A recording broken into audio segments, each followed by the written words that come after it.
Panico per la tua pausa pranzo? Sempre una lotta contro il tempo. Rosticceria, paninoteca, friggitoria, Mary Friends. Per chi va di fretta e non, basta una telefonata. Tranquilla mamma, son con lei che sta shakerando. Nella nuova area dedicata, ampi parcheggi, comodi posti a sedere, completa di servizi igienici per garantire il comfort alla tua pausa pranzo. Tantissime le specialità alla piastra e nel reparto polleria. 1000 le combinazioni per chi ama un vero panino. Scopri la friggitoria in croccanti composizioni e tante golosità per la tua pausa pranzo sempre nuova. Ogni giorno rosticceria, paninoteca, friggitoria, Mary Friends. A Tortolì, via Generale Tosciri, uscita per Girasole. Infoline 329 106 0507.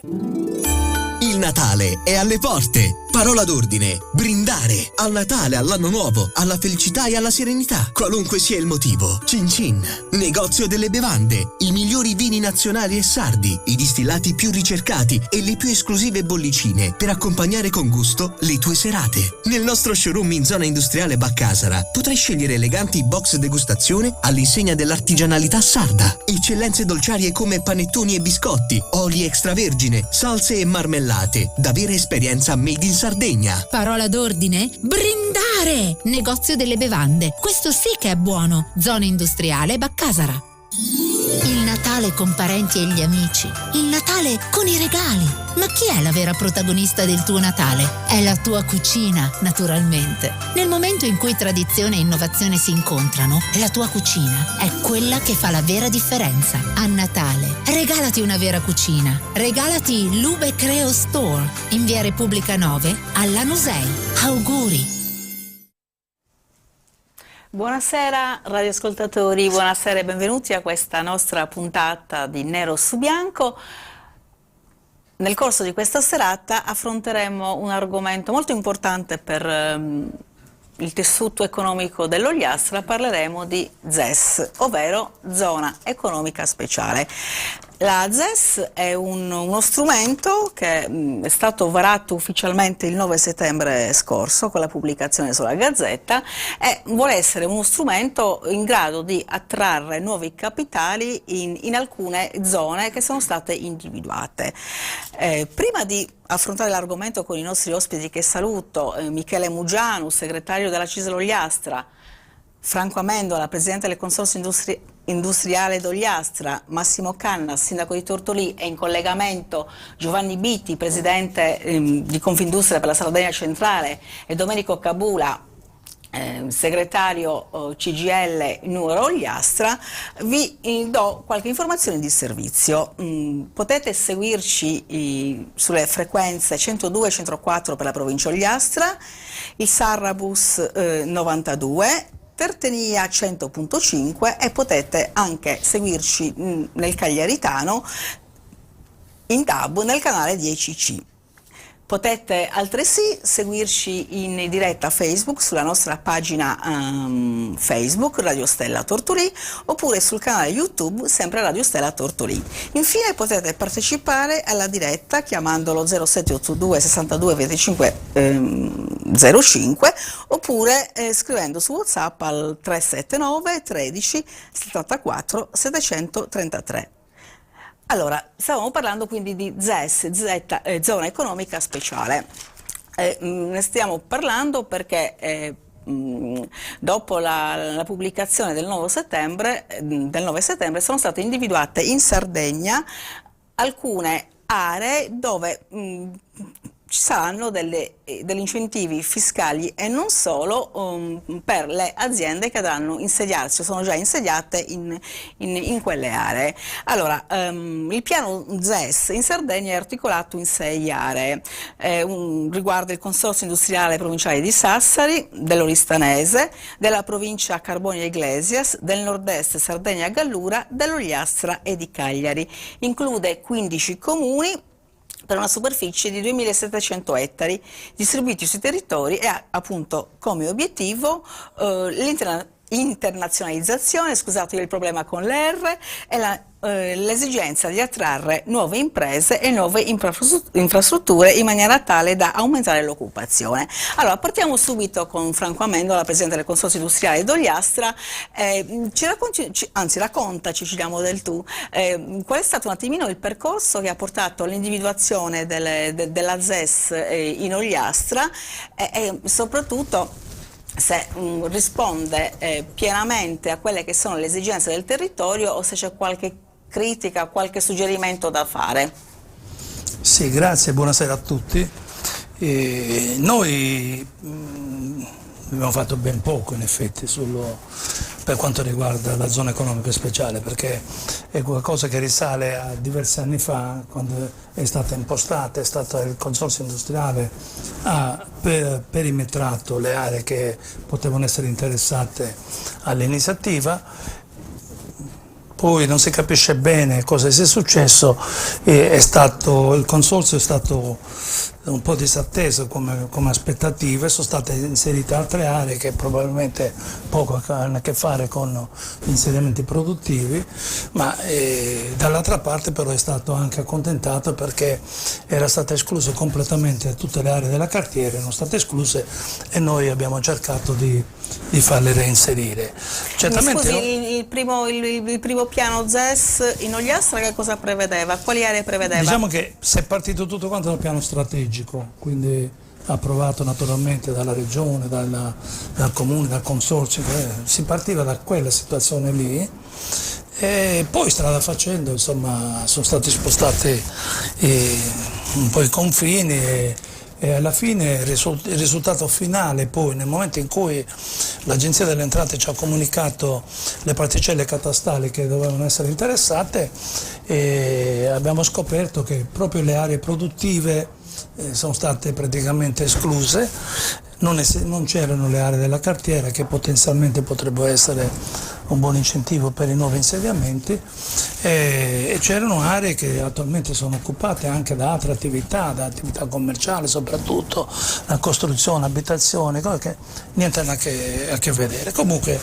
noi non abbiamo voluto cambiare o stravolgere niente di quello che è stato fatto finora, perché oggi diventerebbe veramente problematica andare ad aprire una discussione con gli interlocutori che sarebbero la Regione e il Ministero, anche se il commissario ha dato massima disponibilità. Ricordiamo chi è il commissario? Aldo Cadao, una persona eccezionale devo dire, perché è stato molto sensibile alle nostre richieste e in questo momento abbiamo concordato in linea di massima uno spostamento della perimetrazione, nel senso che abbiamo eliminato praticamente tutte le aree che non possono essere utilizzate. Parliamo di strade, parliamo di fascia di rispetto di 50 metri dell'abitato che non può essere utilizzata per nessuna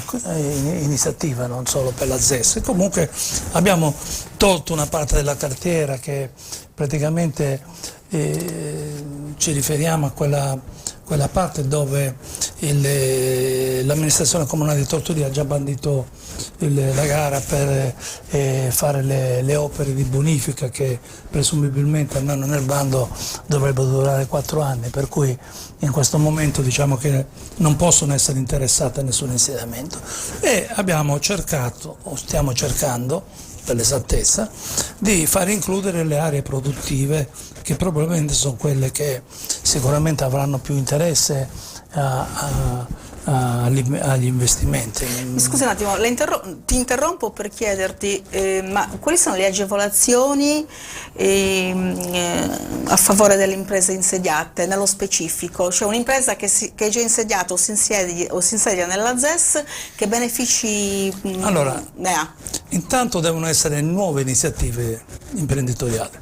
Cioè, nuove iniziative non si intende però una nuova società, può essere anche una società esistente, però con una nuova attività, quindi con un codice Ateco diverso. Intanto deve dimostrare l'iniziativa, soprattutto l'innovativa, deve essere un'attività innovativa, deve dimostrare con un piano un business plan fatto bene che cosa intende fare e deve assumere nuovo personale.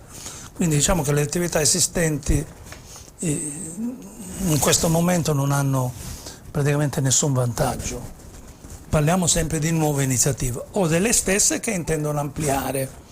Chiarissimo. Tant'è vero che noi proprio in questa fase di cambiamento, che l'area industriale si sta orientando molto sulla nautica da diporto, abbiamo voluto accontentare, aiutare quelle società che stanno cercando di riciclarsi in nuove attività, soprattutto nel settore nautico. Ti prego di non anticipare, di non bruciarmi la domanda che ti farò in seguito. Adesso io chiamerei in causa Giovanni Bitti, presidente di Confindustria per la Sardegna Centrale, che di recente, mi riferisco chiaramente subito al periodo immediatamente successivo alla pubblicazione delle ZES in Sardegna, ha preso posizione, e questo perché nella Sardegna centrale manca una zona economica speciale. Io l'ho voluto invitare alla nostra trasmissione anche perché vogliamo dare un respiro un po' più ampio, perché chiaramente l'Ogliastra è importante, ma allo stesso tempo è importante avere un quadro d'insieme degli altri territori. Poi chiaramente il presidente Bitti è il presidente anche dell'Ogliastra, dell'Associazione Industriali per l'Ogliastra, per cui mi interessa sapere qual è il suo punto di vista su questa vicenda. Intanto buonasera a tutti e grazie. Buonasera, grazie a lei per essere con noi. Grazie, saluto tutti i presenti, in particolare Franco che conosco personalmente.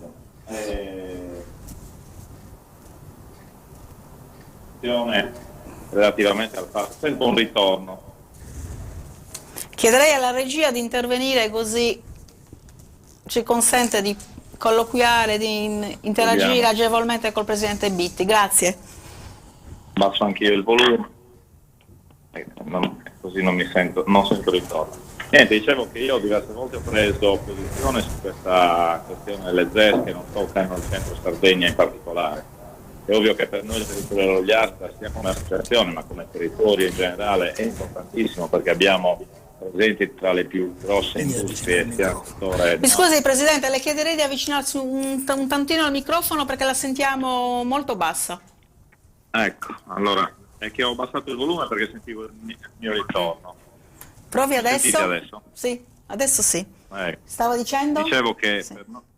Per noi l'Ogliastra è un territorio importante, anzi importantissimo, rappresentato da imprese di eccellenza, sia settore nautico che turistico e agroalimentare in particolare.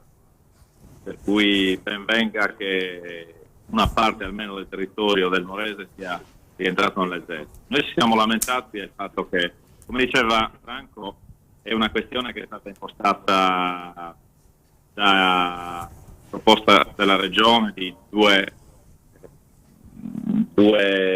legislature fa, quindi non è una questione che si è potuta dibattere ai tempi d'oggi, e quindi ce la siamo trovata oggi, io che Franco, nella nostra qualità di Presidente. Però è quello che guardi, mi viene difficile parlare perché mi sto risentendo rimbombare e quindi mi confonde completamente.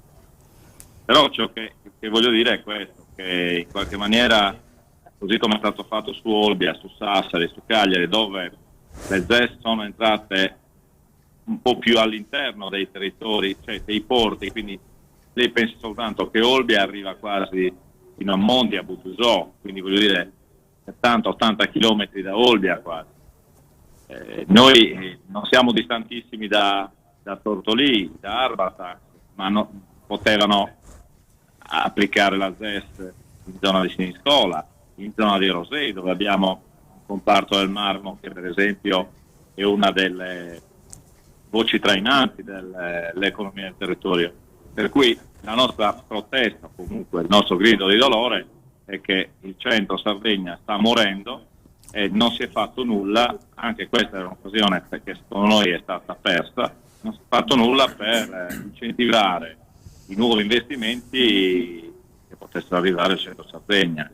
Per cui oggi chiediamo e abbiamo approvato nostro grido di dolore solito di chiedere una sorta di compensazione, una fiscalità di vantaggio per quelle zone non toccate dalla ZES, ma che possano diventare polo di attrazione anche per nuovi investimenti. Io mi scuso, ma veramente sentendo il mio ritorno mi viene difficile. No, va bene, guardi, adesso ci fermiamo un attimo con lei, magari chiedo alla regia di sistemare i problemi tecnici e chiamo in causa il segretario di CGIL Nuoro Ogliastra, Domenico Cabula. Buonasera, ci siamo? Eccoci qua. Buonasera. Buonasera a lei, anzi a te, ci diamo del tu anche con te, quindi non... No, era in collegamento, adesso vi potete sentire. Allora, segretario, questa è la situazione attuale, stiamo iniziando a sviscerare un attimino quelle che sono le problematiche. La CGIL, rispetto alle problematiche sollevate dal Presidente del Consorzio, ma anche alle critiche del Presidente di Confindustria, rispetto a questo cosa dice? Ma siamo perfettamente d'accordo con il Presidente Giovanni B, perché credo che la zona centrale del paese è stata in questo caso esclusa intervento. Questo, badate bene, anche a rafforzare la zona e appunto di Tortolì. Poter avere una zona ZES nuova come porto, è chiaro che sarebbe comunque Tortolì, ma il nostro poco portuale. Di fatto quindi questa cosa è stata esclusa, visto per esempio il Presidente di Confindustria appunto della zona di Monti e di Tempio, insomma, con Olbia, ma anche di altre aree. Insomma, è chiaro che questa cosa ci ha lasciato molto perplessi. Abbiamo cercato in tutti i modi un confronto su questo tema e non c'è stato assolutamente nessuna interlocuzione appunto che potesse arrivare a una soluzione. Comunque noi adesso si lavorerà e siamo comunque contenti che questa cosa sia nella zona industriale di Tortolì, perché ecco, l'attrazione delle imprese poi alla fine non è che devono essere, cioè che la nuova impresa deve essere solo in certe zone. La zona industriale di Tortolì si presta anche perché ha il porto proprio lì a due passi, e quindi credo che su questo dobbiamo lavorare tutti perché appunto questa occasione venga sfruttata, perché è un'ottima occasione. Quindi credo che come organizzazione sindacale, ma penso anche come Confindustria e tutte le associazioni imprenditoriali, sindacali, eccetera, lavoreremo appunto perché di concerto anche con il consorzio industriale, appunto perché questa potenzialità che si può esprimere con le ZES venga messa in pratica. Chiarissimo. La stessa domanda la rivolgo al segretario della CISL Ogliastra, Michele Mugianu. Abbiamo vissuto un attimino questa esclusione del nuorese, chiaramente non è il tuo caso perché tu operi in Ogliastra, però probabilmente una rete di ZES che va a coprire l'intero territorio sardo agevola, come dire, l'economia nel suo complesso, perché ricordiamo, parliamo di rete, di sistema. Cosa ne pensi? Intanto grazie Giuse per l'invito, saluto i radioascoltatori. Allora, noi riteniamo che la ZES rappresenti un'opportunità importante per il nostro territorio, per tutta la Sardegna, ed è ovvio che qualora si fossero incluse anche altre aree sarebbe stato un ulteriore elemento di vantaggio, quindi su questo credo sia pacifico. Allo stesso modo dobbiamo dire anche a chi ci ascolta che questa è sì una grande opportunità, ma che non possiamo certo ritenere che sia la soluzione a tutti i nostri mali. Abbiamo nella nostra isola e nel nostro territorio una serie di problemi strutturali che ci impediscono di fatto da decenni di crescere, Quindi noi dobbiamo cogliere le nuove opportunità, ma risolvere anche le criticità che ci stiamo trascinando dietro da troppo tempo. Quindi avere vantaggi fiscali, avere sburocratizzazione. Ricordiamo quali sono i vantaggi fiscali. Ma i vantaggi diceva bene il Presidente per le aziende che si insediano o per quelle già insediate che hanno progetti di ampliamento delle loro attività che rientrano in quello che le norme di legge prevedono. Soprattutto poi ci sono altre cose tipo una sburocratizzazione, una semplificazione anche di natura amministrativa. Ma anche il pagamento dei tributi, non so, IRAP, IRES. Noi non facciamo i commercialisti, quindi non entrerei troppo nel merito, nel dettaglio di quelle che sono le agevolazioni, però quello che noi sindacalmente stiamo valutando è quale può essere l'impatto di questa zona economica speciale sull'economia del nostro territorio e quale può essere anche l'impatto in termini di occupazione. Abbiamo qualche dato? Avete già studiato? Ci interessa di più. È un po' complicato fare previsioni, nel senso che non abbiamo la sfera di cristallo, cioè noi dobbiamo immaginare che oggi noi abbiamo creato nelle aree retroportuali una zona che può essere di interesse per soggetti che volessero insediarsi a fare attività di impresa o per soggetti già insediati che vogliano ampliare le loro attività. È uno strumento, questo è il punto, ma non è uno strumento che risolverà tutti i nostri problemi, perché per essere appetibile rispetto a chi deve venire a investire i capitali devi creare tutte le condizioni di cui prima parlavo e risolvere anche criticità che stanno a monte. Cioè, cosa voglio dire? Se tu non investi ad esempio in opere infrastrutturali, questo vale per noi come vale per tutti i territori della Sardegna, cioè se tu non crei le condizioni perché l'economia si sviluppi, non puoi pensare che uno strumento come questo ti risolva tutti i problemi. Non è uno strumento neanche nuovissimo, altri stati l'avevano già adoperato, ci sono paesi dove questo esperimento ha dato risultati positivi, altri paesi dove ha dato risultati meno positivi, ora è un'opportunità per il nostro Mezzogiorno.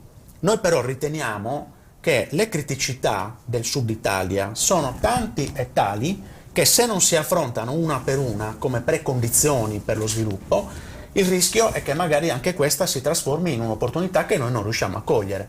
Ora, abbiamo ad esempio un piano nazionale di ripresa e resilienza su cui siamo molto in ritardo. La nostra è una delle regioni nel sud del nostro paese più in ritardo di tutte. Siamo una delle regioni che rispetto a tutte le altre regioni italiane è più indietro nella spendita dei fondi europei. Quindi bisogna ragionare a lungo raggio, perché se uno deve venire a investire nel nostro territorio, dico il Sud Italia, ma dico in Italia in generale, gli deve creare le condizioni. Allora, se mi dai un minuto, ti dico quali sono, secondo noi, anche quelle riforme strutturali che possono consentire poi, ecco, ad esempio, una semplificazione amministrativa. Abbiamo un problema che riguarda le lungaggini anche giudiziarie, abbiamo un problema di accesso al credito bancario, abbiamo un problema di infrastrutture materiali e immateriali, abbiamo un problema di capitale umano. Cioè hai tanti di quei problemi che se tu non li affronti complessivamente, e non dimentico poi il tema per esempio della riforma delle pubbliche amministrazioni, di uno snellimento, di un maggiore efficientamento della macchina amministrativa pubblica, cioè sono tutta una serie di cose che sono precondizioni per lo sviluppo. Quindi anche per noi, e chiudo, va benissimo, noi anzi siamo stati tra i primi anche in questo territorio, abbiamo promosso delle iniziative, dei convegni anche sul tema delle zone economiche speciali, quindi questo è uno strumento importantissimo. Però questo è un territorio che deve fare squadra, deve fare sinergia, devono farlo gli amministratori, la politica, le parti sociali, per dire che qui c'è anche bisogno di infrastrutture, c'è bisogno di strade, c'è bisogno ad esempio che alcune cose di cui si è parlato anche negli ultimi tempi si realizzino, perché gli sbocchi anche di Arbatax, del porto, della nostra economia, sono, come dire, concreti nel momento in cui tu progetti e metti in cantiere una trasversale sarda, un collegamento per Olbia più efficiente, un collegamento per Nuoro, cioè tu devi fare le reti, poi gli imprenditori anche nuovi si insediano, producono, ok, se gli crei tutte queste condizioni, quindi la ZES va benissimo, è uno degli strumenti che dobbiamo valorizzare. Quindi va benissimo, come dire, che noi ce l'abbiamo, anche le iniziative che il Consorzio stesso sta portando avanti, anche di natura informativa sugli insediati, su quelli che... Ti prego di non anticiparmi, di non bruciarmi le domande, anche perché adesso passo la parola alla regia per la pubblicità, dopo chiederemo al sindaco di Tortolì il suo punto di vista. A voi.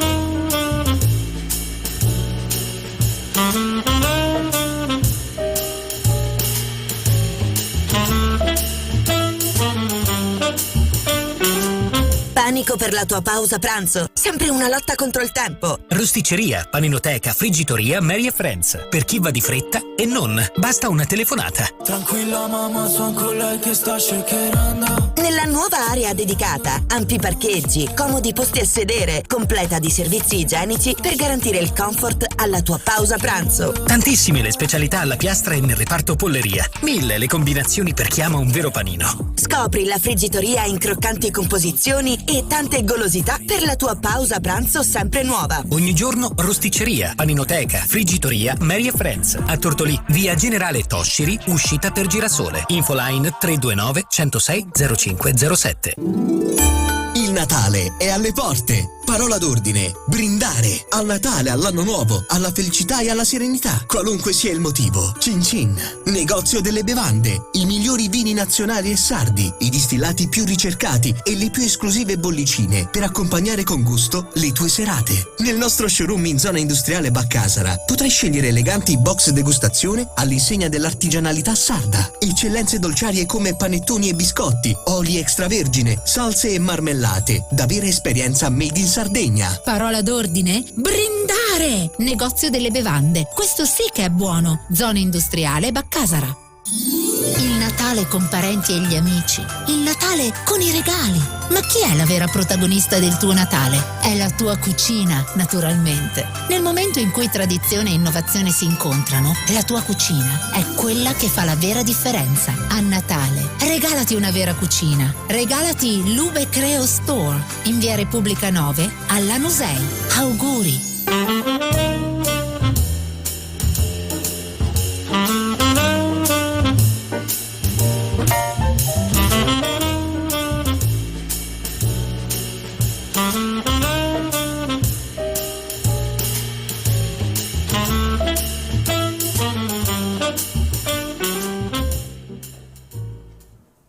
Rieccoci qua in studio, stiamo affrontando il problema, la problematica, l'argomento delle ZES, zone economiche speciali o zona economica speciale.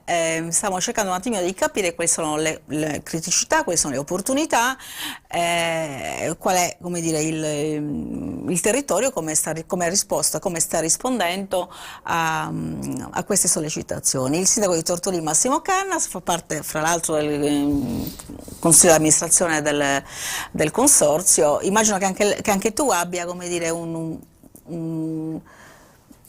ti possa ritenere soddisfatto per quel che riguarda l'individuazione della ZES, ma probabilmente c'è un confronto. Sostieni l'interlocuzione del consorzio per ampliare la perimetrazione?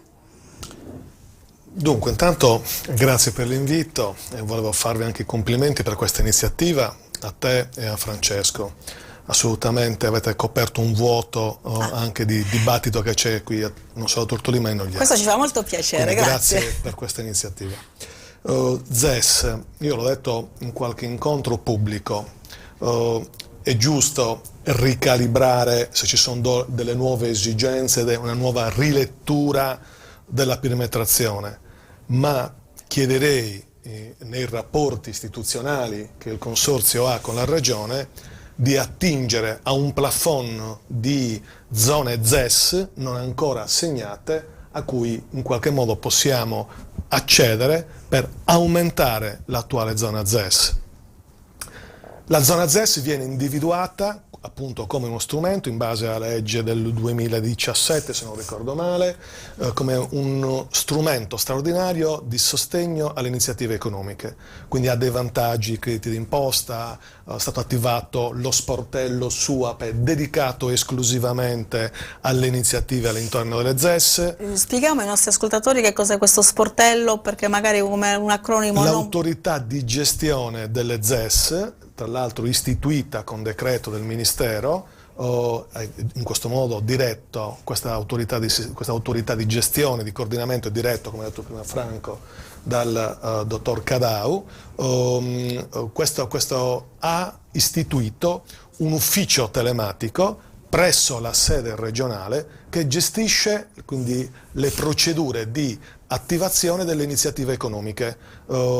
Sappiamo che nei nostri comuni esiste il SUAP, Beh, è stato previsto una sorta di sportello unico attività produttive esclusivamente per le solo ZES. dedicato a questo, quindi si punta non solo al credito d'imposta, che varia in base al tipo di investimento, più è strutturale più alto è il credito, meno è strutturale più basso il credito d'imposta, ma si punta sulla certezza dei tempi e sulla velocità dei tempi, che è una attrattiva importante per gli investimenti, per gli operatori economici.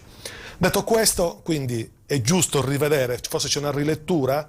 Inizialmente si aveva discusso con la Regione e con la programmazione nell'inserire le aree a tutela delle iniziative della nautica, in modo particolare della metalmeccanica, in modo omogeneo, coinvolgendole tutte queste aree. Questo è un primo passo, giustamente c'è una nuova rilettura, ci sono nuove esigenze. Io dico attenzione, andiamo a chiedere alla Regione quella parte di zona ZES non ancora attribuita, che avrebbe senso attribuire all'Ogliastra e al consorzio industriale più che ad esempio a Cagliari, perché il consorzio industriale di Cagliari ha circa 1500 ettari di zona ZES. Tortolì ne ha una parte infinitesimamente più piccola, quindi se noi andiamo ad attingere a quella parte residua, per noi è importante, è meno importante attribuirla ad altre aree. Detto questo, condivido alcuni ragionamenti fatti prima. Attenzione, la ZES è il primo passo, il punto di partenza, è lo start. Non immaginiamo minimamente che sia la soluzione a tutti i problemi. Anzi, la ZES ha senso se riattiviamo la viabilità, le strade di accesso al porto e la zona industriale, ma in tal senso mi sembra che si stia lavorando. La ZES ha senso se si fanno le manutenzioni straordinarie programmate da tempo all'interno del porto, e su questo è importante l'attività dell'autorità di sistema portuale, che ha previsto oltre 20 milioni già in bilancio in pancia per essere investito appena le autorizzazioni arrivano da parte del Ministero. Ha senso quindi la viabilità, la messa in rete, può essere una risposta alla messa in rete con la nuova 125 o con la bretella per Villa Grande Nuoro.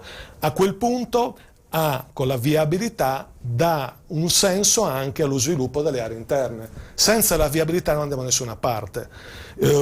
Ma aggiungo dicendo anche che non dobbiamo dimenticare che è importante lavorare anche per la riapertura dell'aeroporto.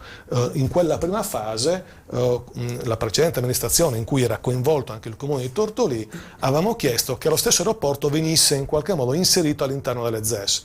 Questo non è stato possibile essere accolto da parte della Regione, però ci avevamo provato. Perché? Perché anche l'aeroporto insieme al porto può avere una forza diciamo economica anche indiretta dello sviluppo di queste aree. Detto questo, va immaginata la ZES, il porto di Arbatax, la parte retroportuale, va immaginato come un tassello di un sistema regionale periferico. Le ZES riguardano 6 macro aree, che sono i 6 porti di valenza nazionale, che in qualche modo creano un interesse nazionale. Infatti il porto di Arbatax dall'anno scorso è stato riqualificato come un porto di interesse nazionale, di seconda classe, se non ricordo male di secondo livello, e questo ha fatto sì, questa riqualificazione ottenuta in camerata ha fatto sì che il nostro porto entrasse nell'autorità di sistema, quindi con delle procedure, finanziamenti iperveloci, agevolati e sicuri. Quindi rete, sistema, ma attenzione, rete e sistema con tutte le infrastrutture che ci devono essere. Perfetto. A che punto è l'interlocuzione con la Regione per la riperimetrazione della ZES? Franco Amendo. Ha completato il lavoro.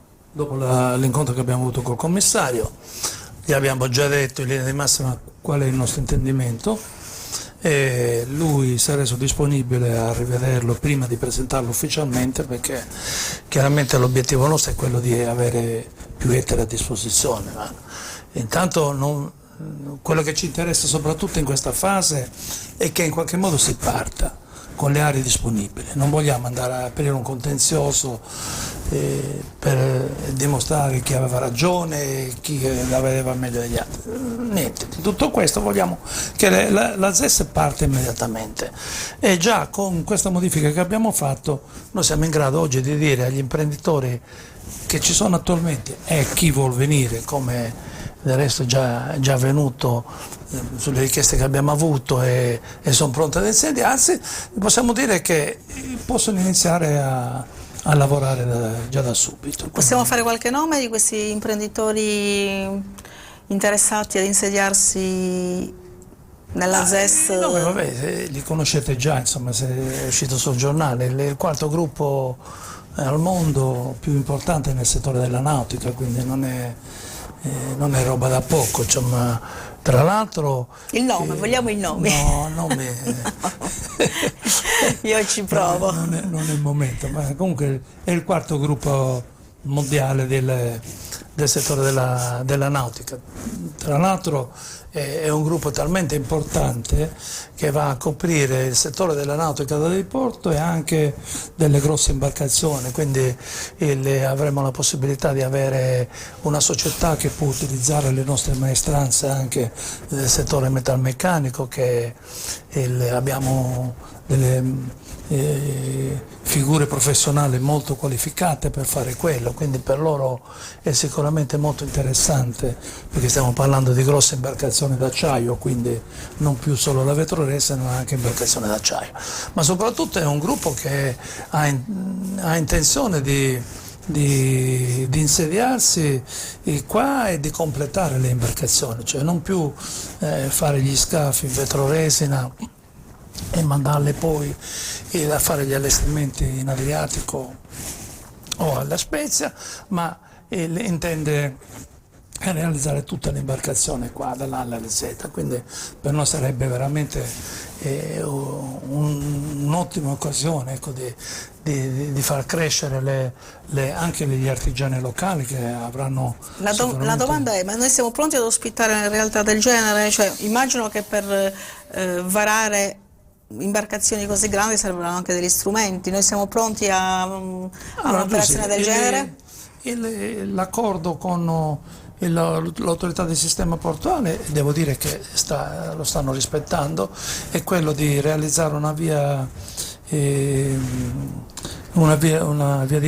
varo delle imbarcazioni, cioè le corsie di varo che serviranno poi a trave e lift che comprerà il consorzio che dovrebbe essere dagli 800 ai 1100 tonnellate, che significherebbe qua portare barche da 100 metri, 80-100 metri, portare tra l'altro anche di 20 metri di larghezza, che non ce ne sono altre in questo momento nel Mediterraneo, almeno la parte occidentale, quindi il bacino d'utenza che interessa a noi, che va da Genova fino a Trapani. Sarebbe un'ottima occasione per avere, a parte il servizio che potremmo dare ai cantieri che intendono realizzare queste strutture, ma riusciremo a catalizzare qua l'interesse anche di armatori che in questo momento vanno a fare i rimessaggi a Malta o vanno in Tunisia, perché dove ci sono i bacini di carenaggio. Quindi con questa macchina noi potremo fare manutenzione a tutte le navi minori, cioè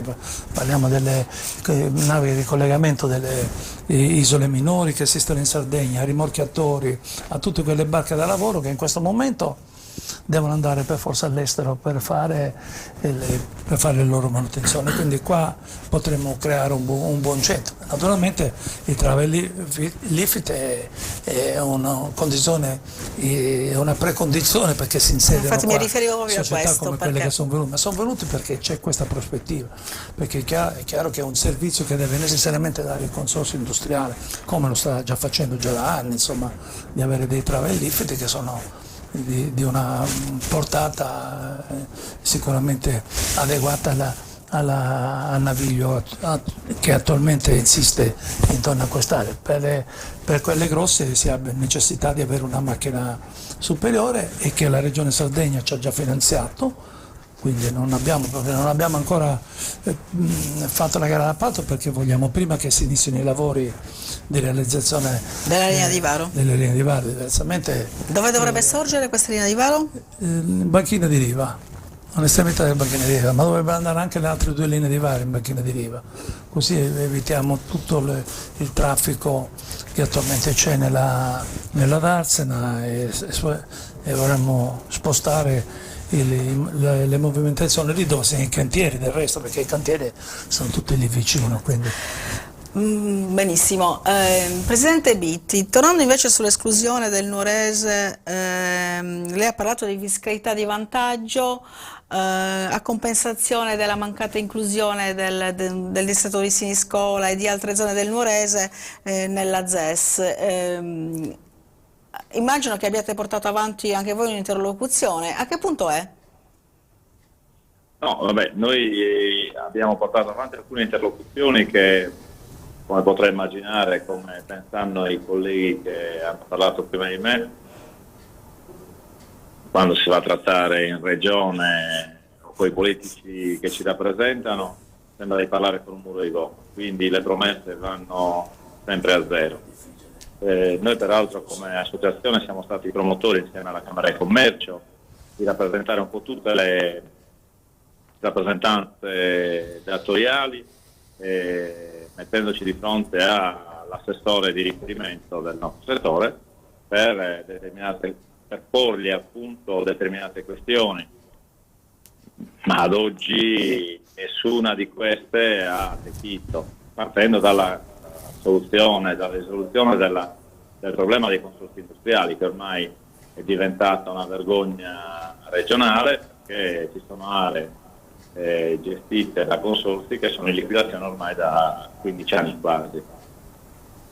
Quindi benvengano le ZES dove sono state istituite, benvengano nel territorio nostro, quindi rappresentando tutte quelle che sono le peculiarità che hanno già rappresentato il sindaco e gli altri interlocutori che hanno parlato prima di me. È ovvio che il centro della Sardegna in questo momento è penalizzato, come sempre, si sta effettuando quell'effetto clessidra che sempre abbiamo menzionato, perché si svuota il centro della Sardegna a favore delle principali città della Sardegna o delle località di mare, e quindi il concetto qual è? O si creano delle soluzioni che attraggano imprese. La ZES è una soluzione che ci è sfuggita per il centro Sardegna, però non è che finisce con quello, bisogna creare magari delle fiscalità di vantaggio per attrarre nuovi investimenti. Se non arrivano imprese, il territorio non si riprende e si continuerà a spopolare, così come sta succedendo e sta accadendo ormai da diversi anni. Mi scusi Presidente, ma avete già una proposta, avete già messo un nero su bianco una proposta che potrebbe diventare operativa a breve, o è ancora allo studio questa proposta? No, si tratta solo di interlocuzioni che devono sempre prendere una certa piega, ma che nonostante gli incontri, nonostante le sollecitazioni, non avvengono. Ci sono sempre dei ritardi, un po' dovuti alla pandemia che ci ha bloccato per quasi un anno e mezzo. Adesso impasti e rimpasti vari, speriamo adesso che con la nuova giunta si possa iniziare a interloquire, visto che anche loro hanno dichiarato che una certa accelerazione su determinati progetti verrà applicata. Noi siamo alla finestra e continueremo a essere da pungolo, ecco, questo è sicuro. Chiaro, ma sull'onda di quello che hanno detto gli altri interlocutori, cioè i prerequisiti infrastrutturali, quindi viabilità, trasporti e quant'altro, voi avete delle richieste da fare? Noi, se lei guarda il lavoro che abbiamo fatto negli ultimi anni, partendo, come ho detto prima, dalla questione dei consorzi, che i consorzi, Franco è un artefice di quello che sto per dire, cioè i consorzi sono l'attrazione per le imprese, e se a comandare un consorzio c'è un imprenditore, c'è un presidente che fa le veci dell'imprenditore, l'attrazione la fa automaticamente. Io mi devo ancora scusare, ma credetemi che sto facendo una fatica a parlarvi perché mi sento... Ci dispiace. Non riesco a concentrarmi a farvi un discorso perché mi sto sentendo dopo. No, ma mi dispiace, purtroppo questo è l'inconveniente dei collegamenti. Le chiederei di concludere il ragionamento allora.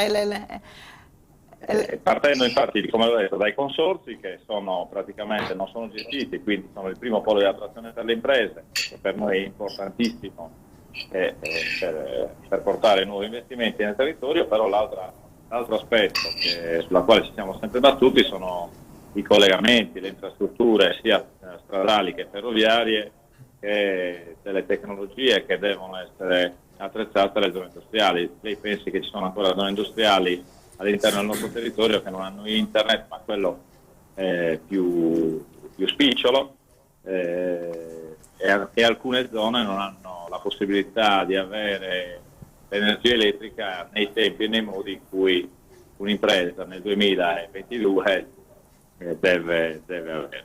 Quindi noi il pungolo lo stiamo facendo, le nostre pressioni le stiamo facendo, stiamo scrivendo sia ai ministeri competenti che direttamente ai rappresentanti politici del nostro territorio, ma evidentemente o non ci sono volontà di seguirci oppure non hanno argomenti. Chiaro, chiarissimo. Io tornerei a Domenico Cabula, vediamo un attimino se ci appare in video. Eccoci qua. Allora, si va delineando un percorso che è un percorso anche abbastanza accidentato, pieno, come dire, di belle speranze, che però si scontra con una realtà che è una realtà complessa e difficile. Per i lavoratori, per l'occupazione, quali scenari si aprono? Beh, è chiaro che di fronte a nuovi investimenti, a nuove creazioni di impresa, conseguentemente c'è nuova occupazione. Questa è la speranza, e quindi l'attrazione che le ZES, teniamo conto intanto che le ZES esistono già da parecchio tempo, insomma non è una novità, ecco, dal punto di vista dell'organizzazione industriale, esistono in tutto il mondo, insomma anche in Europa. Poi nel 2017 sono state istituite anche in Italia e soprattutto al centro-sud, proprio per implementare, diciamo, i nuovi investimenti soprattutto nelle aree più deboli. Tra l'altro è un tipo di proposta che secondo me è molto meglio di quella che parecchi anni fa abbiamo fatto, per esempio nelle nostre zone interne, che erano legate con i patti territoriali, il contratto d'aria e tante altre iniziative che insieme alle organizzazioni sindacali e datoriali abbiamo cercato di mettere su, ma che presupponevano il finanziamento diretto da parte dello Stato della nuova impresa. Qui lo Stato non finanzia la nuova impresa, è l'impresa che ha delle agevolazioni fiscali se si insedia nelle zone appunto ZES, che sono agevolazioni di un certo livello, perché parliamo del 45% per le piccole imprese, del 35% per quelle medie e del 25% per le grandi imprese. Insomma non è poco, è tanto, insomma. Addirittura poi è stato altresì anche prevista la riduzione del 50% per quanto riguarda l'imposta sui redditi, e questo è un ulteriore vantaggio che, ripeto, può dare, come dire, il là proprio a nuove iniziative. Però è chiaro, come ha detto Michele nel suo primo intervento, l'insieme delle zone ZES richiede appunto tutta una serie di infrastrutture, non basta solo il porto è importantissimo, diciamo, è la via di entrata e di uscita di tutto quello che si produce, però naturalmente servono anche infrastrutture, e quindi strade, diciamo, servizi, diciamo tutto quello che riguarda il terziario. Poi naturalmente, per esempio, la zona industriale di Tortolì ha una predisposizione, anche perché lo è già, per esempio appunto per il polo della nautica, perché naturalmente ha parecchie imprese che su quel settore lì, e come ha detto il Presidente, io mi auguro che quell'impresa a cui ha fatto riferimento investa appunto proprio nella zona ZES di Tortolì, perché poi tra l'altro un'impresa ne trascina un'altra. Quindi da questo punto di vista io credo che sia una grandissima opportunità per per l'Ogliastra intera, non solo per Tortolì. Quindi su questo naturalmente siamo consapevoli che naturalmente dobbiamo lavorare tutti insieme facendo sinergia proprio perché si migliorino le condizioni per poter atterrare. Teniamo conto che le agevolazioni non sono per sempre, sono per un dato tempo proprio per agevolare l'insediamento, e quindi questo creerà sicuramente anche nuova occupazione che sicuramente aiuterà insomma le nostre zone. Certo, resta il fatto appunto che diciamo anche tutto ciò che riguarda, come è stato anche già accennato, il PNRR diciamo, e altre iniziative, compresi i fondi europei, è bene che a questo punto vengano destinati proprio per la infrastrutturazione appunto delle nostre aree interne, sia del Nuorese sia dell'Ogliastra. Quindi credo che su questo, insieme alla Confindustria, insieme alle associazioni datoriali e a quelle sindacali, lavoreremo appunto perché con la Regione si apra veramente un confronto serio su questi temi. Sono d'accordo con Giovanni perché di fatto a oggi diciamo non siamo mai riusciti ad avere un'interlocuzione seria su questi temi. Mi auguro che la nuova giunta insomma apra un tavolo di confronto su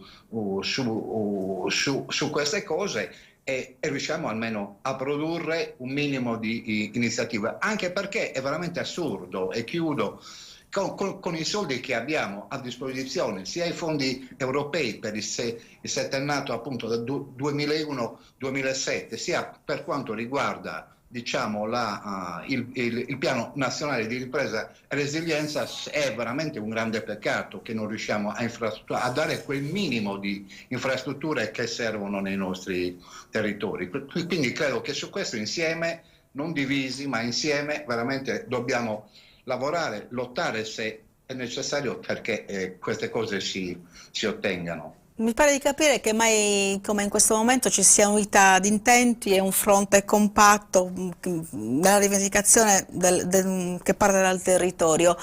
Michele Mugiano ha parlato di ritardi, ma è un deficit di progettazione, di competenze, perché ci sono questi ritardi? Ma Giusy, io e noi pensiamo questo, c'è un problema di visione e di coraggio. Quindi bene tutto il discorso delle opportunità, però insisto, noi siamo una regione che ha un indice di infrastrutturazione che è il 50% della media di quello che hanno nelle regioni più sviluppate del nostro paese. Ho sentito prima dagli amici che sono intervenuti su alcuni problemi drammatici che ci affliggono. Allora, il problema della demografia non è un problema che riguarda soltanto le aree dell'interno, è un problema che riguarda tutta l'isola. Secondo l'Istat, noi nei prossimi 30 anni perdiamo 500.000 di abitanti. Questa è la traiettoria. E non c'è ZES che Ora, tenga io dico, questo nel punto. momento in cui tu hai un indice di infrastrutturazione che è il 50% della media delle aree più sviluppate del nostro paese, noi abbiamo un indice di infrastrutturazione più basso di quello della Bulgaria, quindi delle aree più depresse, entrate per ultime nell'Unione Europea. Tu lo capisci che c'è un problema complessivo. Allora, vanno bene tutte le cose, però te lo dicevo prima, se le agevolazioni, i bonus, a te risulta per caso che la 407-90 ci ha risolto i problemi della disoccupazione, o ti risulta che l'emigrazione dalle regioni del sud verso il nord è proseguita? Quindi il tema non è che io ti do lo sgravio per 36 mesi se assumi le donne, i giovani, va tutto bene, ma dopodiché i risultati prodotti quali sono? Cioè dalla cassa per il mezzogiorno in poi non è che non si sia fatto nulla, ma il tema è che non è sufficiente. I bonus, le agevolazioni, è tutto importantissimo, però se tu non intervieni, e qui ci vuole una grande vertenza della nostra regione, ma noi non abbiamo strade ferrate. L'unica strada, se vogliamo chiamarla strada, è la 131, che porta da Cagliari a Sassari nelle condizioni che tutti noi conosciamo, se quella vogliamo chiamarla strada. Tutto il resto, fatemi un esempio, da Torino centro si può arrivare all'aeroporto di Milano in 45 minuti. Allora, il piano nazionale di ripresa e resilienza è importantissimo. Sapete cosa rischia di produrre?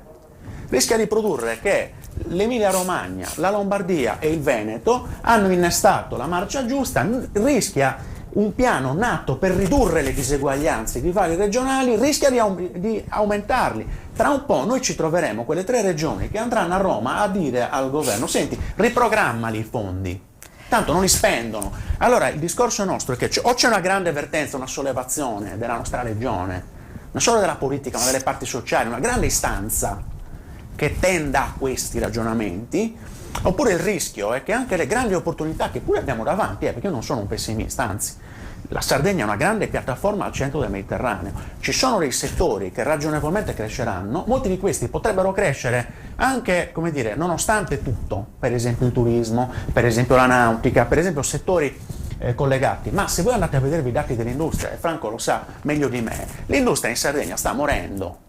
Perché se tu non risolvi alcune questioni strutturali, ti faccio un esempio, il tema dell'energia. Ma noi non facciamo politica energetica dalla fine degli anni 80, ma di cosa stiamo parlando? Le nostre aziende del nord, cioè quelle produttive, pagano l'energia elettrica il doppio dei francesi. E voi parlate di fare industria, ma tu pensi che sei attrattiva rispetto a un imprenditore che arriva da chissà dove?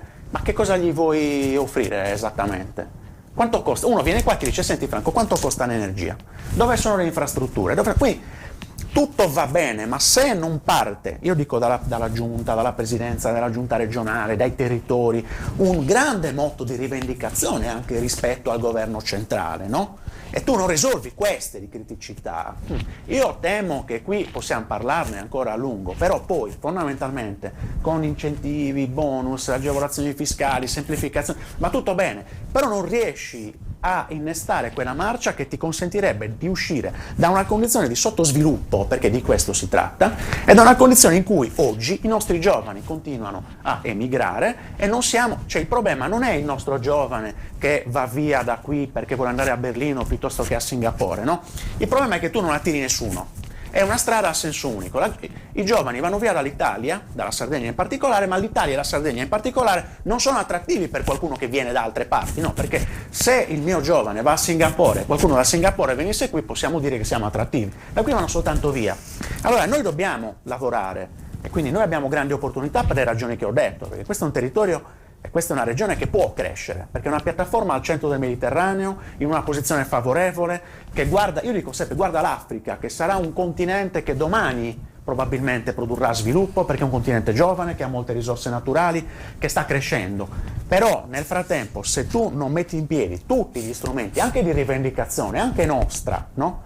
Allora diventa complicato poi pensare parliamo di sviluppo. Mi devo interrompere, mi dispiace fermarti, ma devo dare la linea alla regia per la pubblicità.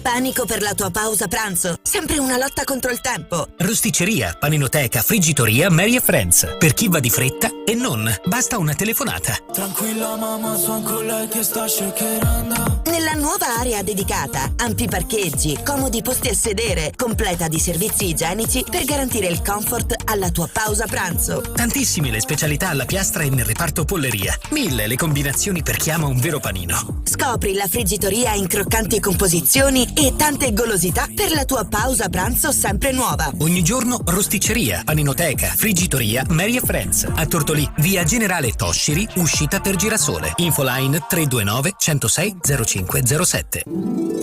Il Natale è alle porte. Parola d'ordine: brindare. Al Natale, all'anno nuovo, alla felicità e alla serenità. Qualunque sia il motivo. Cin Cin, negozio delle bevande. I migliori vini nazionali e sardi, i distillati più ricercati e le più esclusive bollicine per accompagnare con gusto le tue serate. Nel nostro showroom in zona industriale Baccasara potrai scegliere eleganti box degustazione all'insegna dell'artigianalità sarda. Eccellenze dolciarie come panettoni e biscotti, oli extravergine, salse e marmellate. Da vera esperienza made in Sardegna. Parola d'ordine? Brindare! Negozio delle bevande. Questo sì che è buono. Zona industriale Baccasara.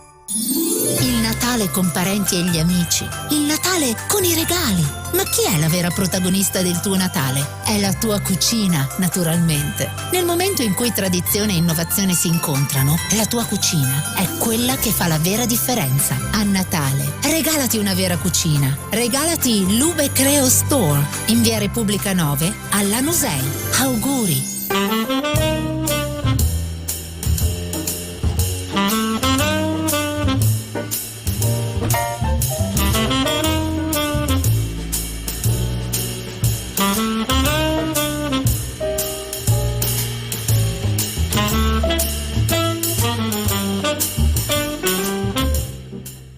Allora, dopo questo ragionamento di carattere generale, scendiamo un attimino nel particolare e affrontiamo il discorso delle aree ex cartiera che avrebbero dovuto passare nella gestione del comune di Tortolì e che mi pare di capire in qualche maniera verranno, se le interlocuzioni andranno a buon fine, verranno incluse nella nuova perimetrazione.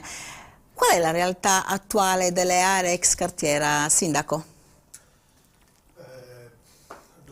Una domanda importante. Intanto vorrei allegarmi un po' al ragionamento di visione più ampia che ha indicato prima Michele. Io dico questo, ci sta, condivido, forse dobbiamo concentrarci di più anche su una visione strategica sul futuro in modo più coordinato. Però dico questo, concretamente nel frattempo ognuno deve fare quel pezzetto che può fare, perché sono tempi lunghi e rischiamo poi di perdere anche le opportunità che abbiamo oggi. Fatta questa premessa, il Comune di Tortolì cosa può fare e cosa sta provando a fare? In virtù di un accordo con l'assessorato regionale ai lavori pubblici abbiamo avviato la progettazione della viabilità principale e dei sottoservizi. Stiamo aspettando adesso l'autorizzazione finale dei progetti, dovrebbe essere anche arrivata, per procedere alla gara per l'individuazione dell'impresa che realizzerà queste infrastrutturazioni. Di quanti ettari stiamo parlando? Stiamo parlando di 35 ettari, 34 ettari. Quindi, Scusami, sono quelli a ridosso del porto? No? Sono quelli a ridosso del porto, tra quelle iniziative che sono sulla strada nella via principale per arrivare verso il porto. Sono quindi 34 ettari. Quindi, prima questione, stiamo andando avanti e stiamo correndo con la progettazione, siamo adesso nella fase della progettazione esecutiva. Se la Regione ci dà l'ok, l'assessorato ci dà l'ok, passiamo anche alla fase della realizzazione fisica delle opere. Primo. Secondo, nel nostro piccolo cosa stiamo provando a fare? Stiamo provando a fare, terminata la caratterizzazione, stiamo provando a fare la bonifica di quelle falde che abbiamo visto essere inquinate. Ok? Però attenzione, vorrei essere rassicurante, perché questa bonifica è vero che ci richiederà degli anni perché sia completata, ma è altrettanto vero che riguarda delle parti circostanziate e che è una parte molto più piccola. Questo cosa permetterebbe, una volta che si avvia la bonifica? Che le parti non interessate dalla bonifica possono essere immesse nel sistema produttivo delle imprese. Quindi su questo c'è un impegno comune, quindi Consorzio Industriale e Regione, a mettere subito a correre quelle aree pronto utilizzo, non oggetto di bonifica. Terza considerazione, c'era un accordo... Ti fermo un attimino, per la bonifica qual è l'importo disponibile? Ma è un importo importante, se non ricordo male noi superiamo il 1,5 milioni, il 1,8 milioni, però siamo sull'ordine di grandezza dell'investimento. Non è una bonifica secondaria, perché è una bonifica nel terreno, nelle falde, quindi a una certa profondità. Non sono stati individuati degli elementi inquinanti gravi, siamo appena sotto soglia di legge, addirittura alcune attività produttive con quella soglia possono essere ammesse, però abbiamo in qualche modo individuato una procedura più completa che permette un utilizzo libero appena queste aree vengono bonificate. Quindi le procedure stanno avviando, abbiamo individuato il soggetto, abbiamo fatto i progetti per la bonifica riguarderà aree circoscritte, le restanti aree non sottoposte alla bonifica verranno immesse subito nel sistema produttivo. Prima hai fatto un ragionamento e hai detto le aree verranno gestite dal comune. No, questo non è mai stato messo in previsione. È stato messo in previsione con delle delibere di giunta regionale, delibere di consiglio comunale, che la mera e sola titolarità dei beni venisse data al comune per una questione di strategia finanziaria. Ma da subito c'era un protocollo d'intesa all'epoca con la regione e col consorzio perché le aree venissero gestite dal soggetto preposto a questo, il consorzio industriale Dogliastra. Quindi la proprietà sarebbe comunque rimasta in capo al comune. Nonostante la proprietà ad oggi, nonostante queste delibere di consiglio comunale e di giunta regionale, non è mai passata la proprietà al comune. E quindi ancora, certo, la proprietà di quei beni è in capo al demanio regionale, agli enti locali. Poi deciderà, la regione deciderà in base alle sue strategie a chi dare. Quello che conta è le aree vanno bonificate, vanno infrastrutturate, quelle che devono essere infrastrutturate, subito date quindi al sistema produttivo sotto la regia e la gestione del consorzio industriale, che è il soggetto preposto. Questo è il contesto, questo è quello che stiamo provando a fare. I tempi sono complessi, perché non è che siamo tutti matti, è perché, ad esempio, una procedura di caratterizzazione significa una procedura di studio di elementi inquinanti dura tra i 5 e i 6 anni, vede coinvolti 7-8 enti, di cui, come dire, sono tutti molto complessi. Quindi, per essere poi operativi, e per ritornare al discorso che facevate prima, bisogna sburocratizzare, snellire, ridurre gli enti che in qualche modo possono intervenire su aspetti secondari. Se non si fa questo, ma lo deve fare il Parlamento italiano e in parte il Consiglio regionale, rimaniamo sempre a dirci le stesse cose. Io ti ho interrotto, parlavi di un terzo punto, di una terza condizione, ci ho interrotto un poco prima. No, con la convinzione, Giusy, con la convinzione che le ZES non fossero la soluzione ottimale, ma fossero semplicemente una prova, un esperimento economico, anche quindi in questo caso con l'avvallo della legge nazionale. Attenzione, noi nel 2018-2019 abbiamo anche concordato e chiesto, e se non ricordo male comunque è stato anche un atto di accettazione per una zona franca doganale interclusa di 5 ettari a fianco all'interno delle aree della cartiera. Questo perché? Per aumentare la forza attrattiva del consorzio industriale verso imprese che hanno magari un'attività estero su estero. Quindi attenzione, ci abbiamo provato, ci stiamo provando, vediamo se questo può essere uno strumento anche questo attrattivo in aggiunta alle ZES. Quale differenza c'è fra zona franca e ZES? Sono due cose, per quello che ne capisco io, completamente differenti. La ZES è un'area, diciamo, dove riconosciuta all'interno del sistema fiscale ordinario con delle agevolazioni. La zona franca doganale interclusa è una zona quindi che dovrebbe essere in qualche modo interclusa e recintata, dove si possono fare attività, produzione, attività di vendita, di esportazione anche di lavorati o di semilavorati senza pagare un centesimo di tasse. Questo è un po' in estrema sintesi.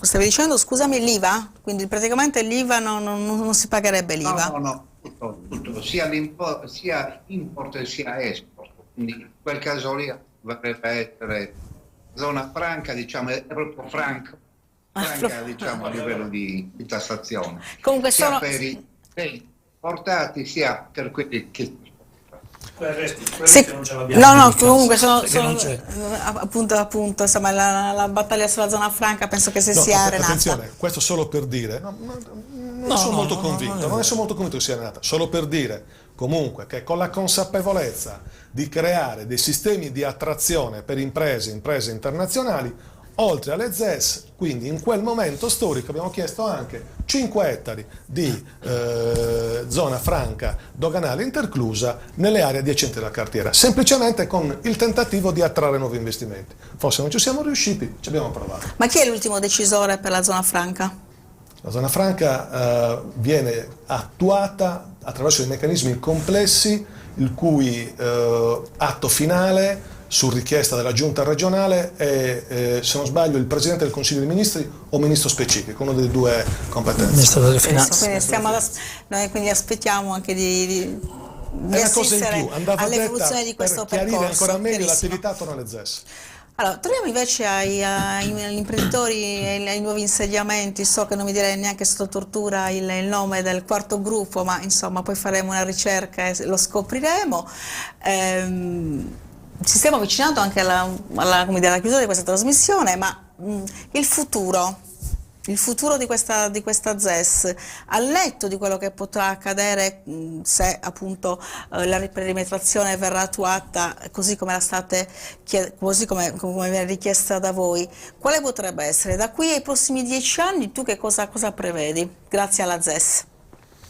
Posso rispondere dopo a questa domanda? Vorrei... Certo, l'importante è che risponda. No, vorrei che fosse chiara una cosa, perché chi ci ascolta non deve avere un'immagine diversa da quella che realmente è l'amministrazione pubblica. Non è vero che non ci sono progetti. I progetti sono stati una parte di progettazione, le amministrazioni sono in grado di averle. Ma è anche vero però che ultimamente, negli ultimi anni, le amministrazioni, mi parlo del consorzio, ma vale anche per i comuni, non sono state in grado di fare le progettazioni, perché tu non puoi dare l'incarico a un progettista esterno se non hai la copertura finanziaria. È come il gatto che si morde la coda, no? In parole povere.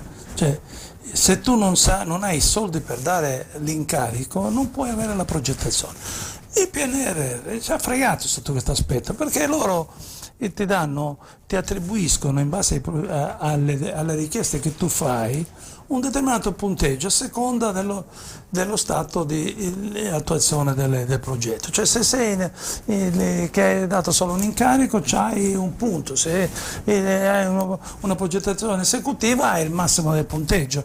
Allora è chiaro che in questo contesto, visto che tutto a bando, vengono avvantaggiate le amministrazioni che hanno in mano i progetti cantierabili subito, no? Quindi sotto questo aspetto noi siamo penalizzati, quindi non c'è da aspettarsi grandi cose cioè possiamo avere le idee, ma a questo punto le idee non servono a niente, perché prevalgono i progetti esecutivi.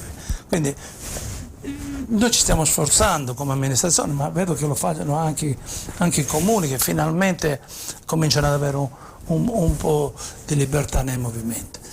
E quindi le amministrazioni in genere, soprattutto per queste grosse problematiche, si muovono, hanno interesse, hanno la volontà anche di realizzarle, però molte volte ci mancano gli strumenti.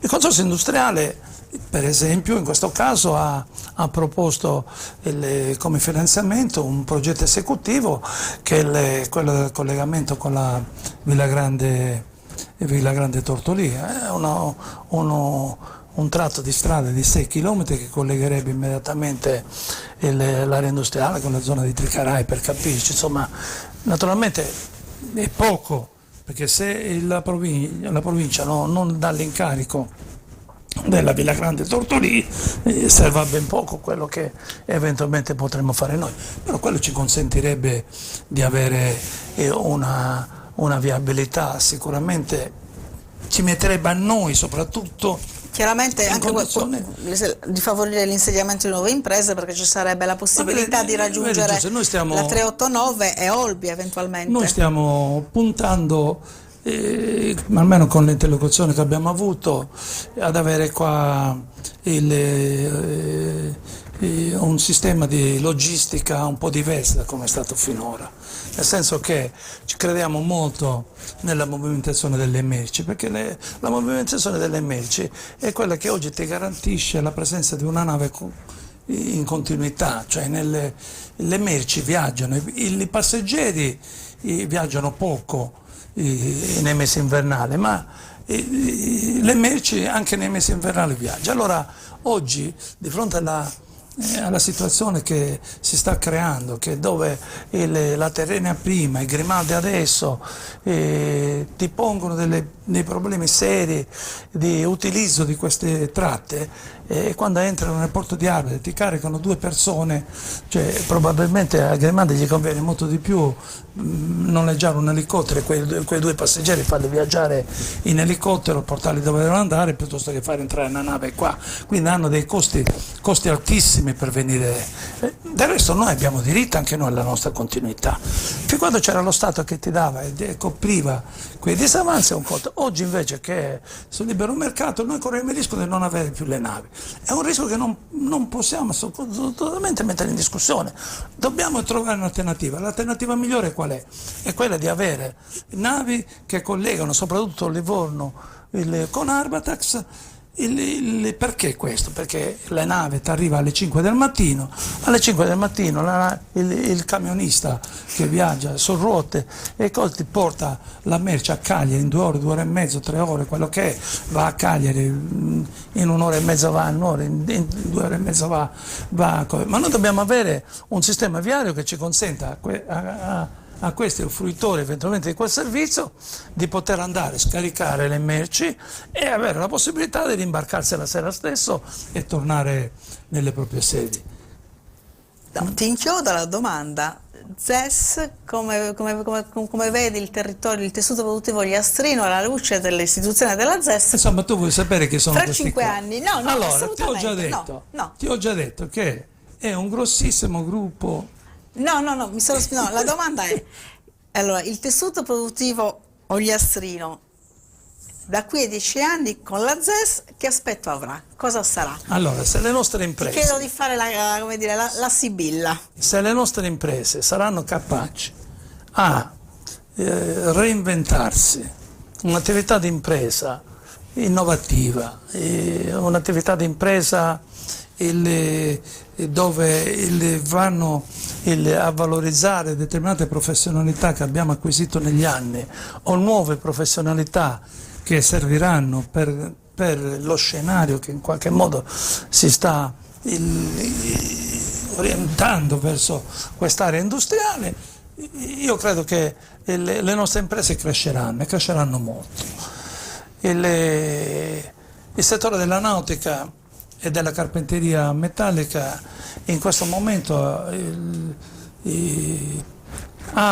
probabilmente non ha mai avuto tutto questo interesse o questa mole di lavoro, perché di quello stiamo parlando.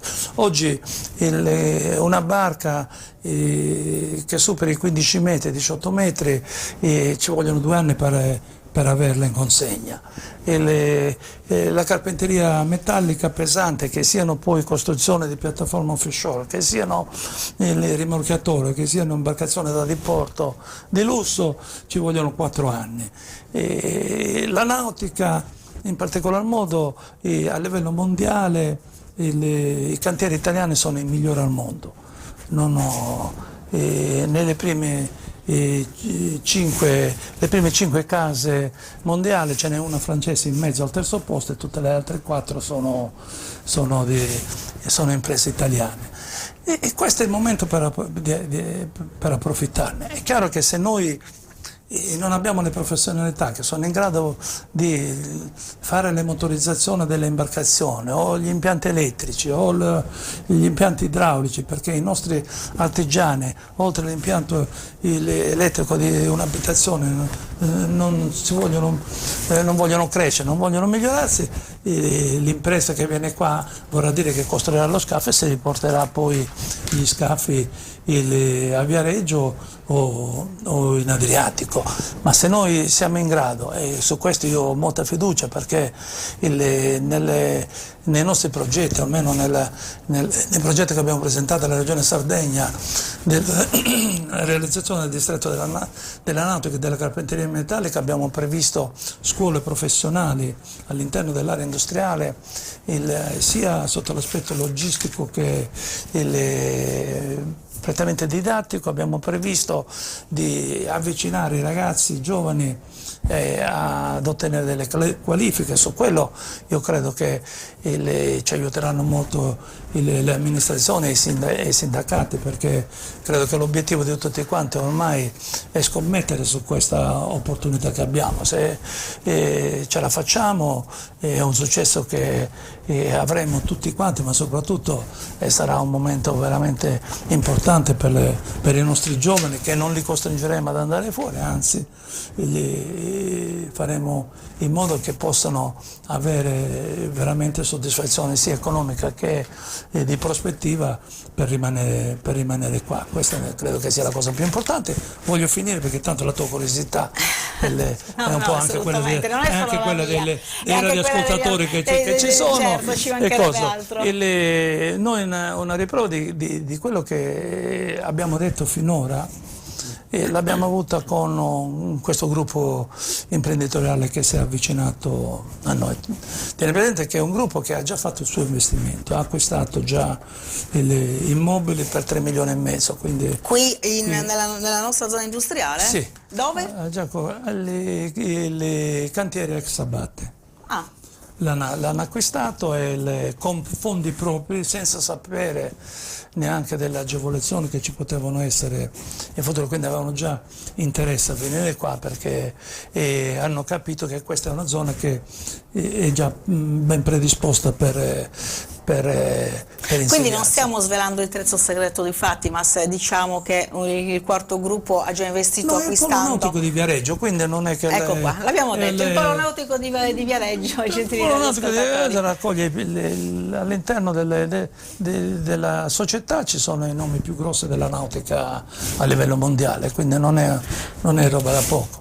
E loro sono venuti perché hanno visto che l'area è interessante, le risposte le hanno avuto da parte del consorzio e del comune in maniera immediata. E adesso c'è anche la ZES? Adesso c'è anche la ZES, quindi sono ancora fortemente più interessati, sono intenzionati a partire già da febbraio, perché i programmi erano da gennaio, ma ad oggi ancora non sono state formalizzate da parte del Tribunale le procedure per l'acquisizione dello stabile, loro a questo punto partiranno da febbraio con delle maestranze proprie, utilizzando già da subito tutti coloro i quali avevano in precedenza fatto i corsi professionali, avevano partecipato in qualche modo alla realizzazione delle imbarcazioni che abbiamo finora fatto. Perfetto, devo interrompere perché adesso vorrei dare la parola con la stessa domanda, cioè la ZES è una scommessa che si può vincere,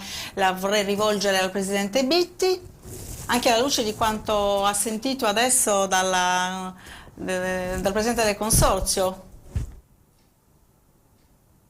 La ZES è sicuramente un'opportunità importante, la dobbiamo cogliere, però come hanno detto anche i altri interlocutori è l'insieme delle cose che devono far funzionare il nostro territorio, perché una ZES che incentiva l'arrivo di nuove imprese e nuovi imprenditori senza una viabilità, senza un'interfaccia politica che ci aiuti a risolvere le problematiche, sicuramente non è un progetto.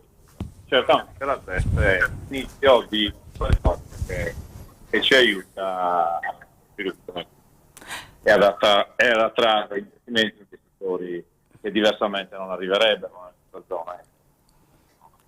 Chiarissimo. Questa è la verità. Ci sono ancora difficoltà nel collegamento, mi dispiace tanto, ma abbiamo avuto modo di sentire il suo punto di vista. Allora io... Grazie mille, mi accingerei a concludere questa nostra trasmissione dando la parola a Domenico Cabula, del CGIL, ZES, scommessa che da vincere, si può vincere, in che termini? È una scommessa, secondo me, che bisogna vincere a tutti i costi, quindi su questo credo che dobbiamo essere consapevoli che che è un'occasione che non può essere persa, quindi da questo punto di vista io sono anche ottimista, anche perché ho partecipato al consorzio a una riunione e c'è molta partecipazione sia da parte del consorzio stesso e sia da parte di dottor Cadau, che è una figura, insomma, oltre che essere sardo, insomma, sicuramente farà di tutto perché le ZES in Sardegna partano e partano bene, possibilmente. Poi i problemi che ha toccato Michele, che ha toccato, diciamo, anche lo stesso presidente Bitti, sono problemi atavici che abbiamo in Sardegna, ma in particolare nelle nostre zone, e su questo naturalmente non ci limiteremo all'azione che appunto per cercare appunto di colmare queste carenze. Però naturalmente in attesa, anche considerato appunto che saranno anche tempi lunghi, è chiaro che però sulla proposta appunto della zona industriale di Tortolì, che è quasi interamente interclusa nella ZES, a parte la zona della cartiera, appunto come il sindaco ha detto, ma si sta tentando. Io sull'idea e sulla richiesta da parte dell'amministrazione sulla zona franca interclusa, io insisterei su quello, perché oltre a Cagliari, che c'era già, in Sardegna non ne abbiamo altre. È considerato appunto che il porto di Arbacas è proprio adiacente, è proprio collegato, quindi nella zona della vecchia cartiera prevedere anche una zona franca interclusa non sarebbe veramente male, considerato appunto questi ettari, che se non ricordo male erano circa una settantina ancora che dovevano essere definiti. Quindi diciamo, se l'intera zona della cartiera non viene considerata ZES, almeno che ci si dia la possibilità di metterci dentro appunto la zona interclusa come zona franca. Quindi su questo io credo che si possa fare un ulteriore tentativo, insomma, anche perché come Sardegna su questo abbiamo anche un vantaggio, insomma, in termini di zone franche. Naturalmente io credo che su questo dobbiamo lavorare tutti, e anche le nuove, diciamo, idee e comunque le nuove iniziative che ci sono in atto proprio sulla nautica, credo che vanno come dire aiutate, eccetera. Poi chiudo dicendo appunto che naturalmente, siccome c'è tanto lavoro e cose da fare, su questo siamo perfettamente, come dire, disponibili a lavorare con le amministrazioni, con i consorzi industriali, con le associazioni sia datoriali sia come organizzazioni sindacali. Quindi su questo saremo attivi al massimo appunto per dare risposte. Grazie. Michele Mugiano, ultime considerazioni su questo argomento? Tanto ogni battaglia si fa per vincerla, ovviamente, quindi si va in campo per portare il risultato. Il territorio e la regione, dico i sardi, non devono avere la capacità di fare squadra, di fare sinergie, di mettersi insieme per combattere battaglie politiche alte. Alcune ho provato a dirle prima. Dico un po', riprendo quello che ha detto anche Domenico, noi siamo moderatamente anche ottimisti nella prospettiva. Sono successe delle cose, l'autorità di sistema investirà risorse sul nostro porto, si inizia a parlare anche di opere infrastrutturali di un certo livello, penso per esempio alla trasversale, di cui pure si sta iniziando qualche progettazione.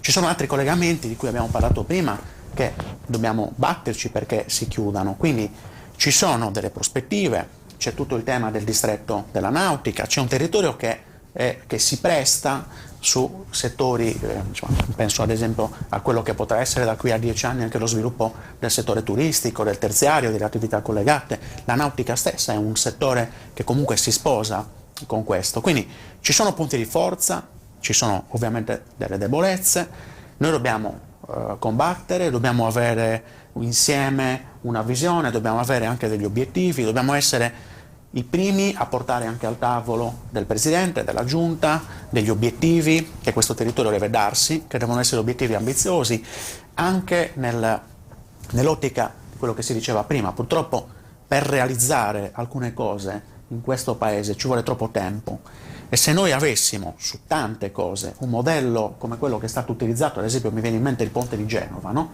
Ecco, allora è probabile che alcune cose si potrebbe riuscire anche a farle, oltre che, come dire, a parlarne. Perché adesso chiudo con questo esempio, no? La 125 è stata iniziata a progettare 30 anni fa, mancano ancora 2 lotti, forse fra 3 anni la vedremo completata, però purtroppo noi rischiamo di vedere una strada che è terminata, che è stata progettata con le 2 corsie, che non prevede un percorso ferrato, quindi quando tu la vedi finita è già tardi. Se tu impieghi gli stessi tempi per fare una trasversale, per fare un collegamento efficiente con Olbia, cioè voglio dire, il mondo corre, va avanti veloce. Noi dobbiamo pensare a degli strumenti anche legislativi, che bene diceva anche il sindaco, certo non dipendono da noi qui oggi, però sono degli strumenti che il governo, il Parlamento italiano, no, devono dotarsi di strumenti anche snelli. Dobbiamo, come dire, avere anche la capacità di pensare che alcune cose è necessario realizzarle. Qualche volta, per la paura di quelle che possono essere le conseguenze di derogare anche per dei periodi a tutta una serie di leggi e di codici, il risultato e il danno che si fa è maggiore di quello che si vorrebbe prevenire. Quindi noi dobbiamo dare anche agli amministratori, perché bene diceva anche Franco, quindi non è un problema di amministratori, è un problema che alle condizioni date tu puoi mettere anche il Maradona della politica, ma se poi non gli dai gli strumenti, purtroppo i risultati non te li porta. Quindi noi dobbiamo anche ipotizzare, dobbiamo batterci a tutti i livelli, regionale, per quello che dipende dalla regione, ma anche a livello centrale, perché gli amministratori abbiano quegli strumenti che servono, anche snelli, per realizzare degli obiettivi strategici. Grazie. Massimo Cannas. Ma noi siamo obbligati ad andare d'accordo, siamo obbligati a creare nuovi posti di lavoro e tutelare quelli. Solo in questo modo diamo risposta ai giovani, solo in questo modo diamo risposta alle quote di fragilità della nostra comunità. Quindi concentrazione, lavoro, condivisione, massimo impegno. Mi pare di capire che accoglierai la proposta del segretario della CGIL sulla zona franca. Sulla zona franca l'atto c'è già, andava solo ratificato, però cogliamo l'occasione per reiterarlo e chiedere magari attraverso il consorzio l'attuazione o lo stato di attuazione o anche l'attuabilità, perché può darsi che non sia che non sia più consono alla normativa vigente, però qualche anno fa è stato fatto. Chiarissimo, l'ultima parola al Presidente del Consorzio e poi ci salutiamo. Vedi Giuseppe, opportunità del genere difficilmente ci potranno ricapitare. Allora, esiste un SUAP che deve dare, un SUAP che ha sede dal commissario governativo, che ti deve dare risposte immediate, sentiti il comune e il consorzio. Quindi hai uno strumento in mano che effettivamente nel giro di 15-20 giorni riesce ad avere un'autorizzazione amministrativa, che forse è la cosa più importante per le imprese in questo momento. Poi hai agevolazione fiscale, perché le nuove attività pagheranno il 50% di tasse rispetto al normale pagamento del 100% in altri settori fuori dalla ZES. Hai la possibilità come piccola impresa di avere il 45% di credito d'imposta, che può aggiungersi al credito per il sud dell'altro 40%. Cioè significa che alla fine un investimento oggi riesce a farlo con l'80% quasi di contribuzione a fondo perduto. Non è poco, cioè non è mai successa una cosa del genere e difficilmente potrà ripetersi. Quindi questa è una grandissima opportunità per le imprese nostre esistenti e che hanno voglia veramente di migliorarsi.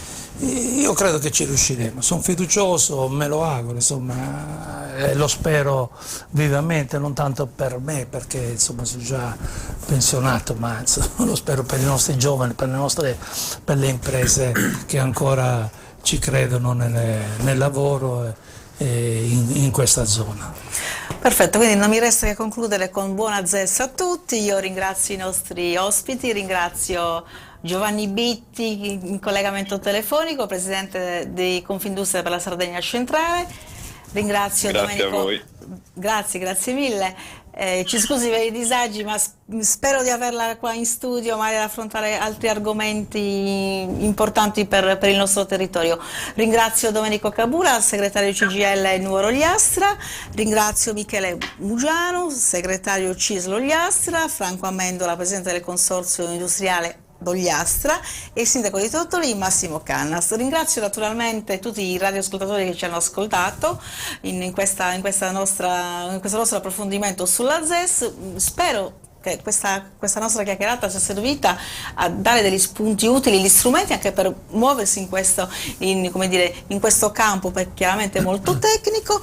Ringrazio Daniele De Murtas in regia per la parte audio, Roberta Loi per la parte video, e scusate, mi sono dimenticata di ringraziare anche il nostro editore che ha voluto questa trasmissione e continua a crederci, e vi do appuntamento non a giovedì 8 dicembre perché è la festa dell'Immacolata, ma il giorno seguente, quindi venerdì 9 dicembre, parleremo di eccellenze enogastronomiche del territorio ogliastrino. Vi raccomando, non mancate, buona serata a tutti.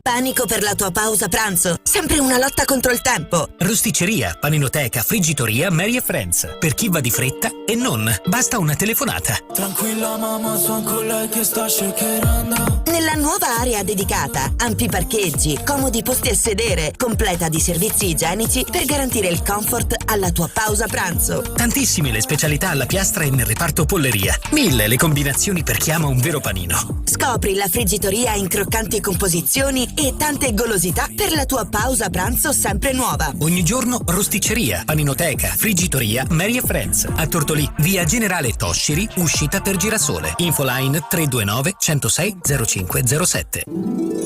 Il Natale è alle porte. Parola d'ordine: brindare. Al Natale, all'anno nuovo, alla felicità e alla serenità. Qualunque sia il motivo. Cin Cin, negozio delle bevande. I migliori vini nazionali e sardi, i distillati più ricercati e le più esclusive bollicine per accompagnare con gusto le tue serate. Nel nostro showroom in zona industriale Baccasara potrai scegliere eleganti box degustazione all'insegna dell'artigianalità sarda. Eccellenze dolciarie come panettoni e biscotti, oli extravergine, salse e marmellate. Da vera esperienza made in Sardegna. Parola d'ordine? Brindare! Negozio delle bevande. Questo sì che è buono. Zona industriale Baccasara.